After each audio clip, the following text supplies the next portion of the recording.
चलतु आज बनैबा ब्रह्मपुर फेमस उपमा सहित मटर करी। से 100 ग्राम सुजी मुझे आपण जी खाइबे से अनुसार आपण ने।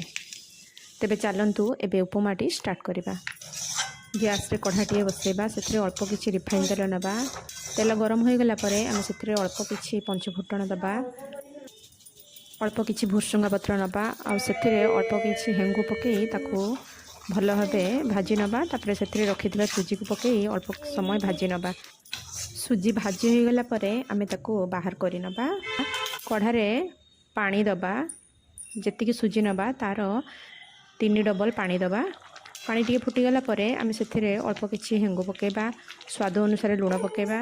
तापर से सुजी दे ताकू भल भावे उल्ट पाल्ट करी ताकू टिके नरम होगा पाई दबा। एबे हमर उपमाटी रेडी हो जाइछि।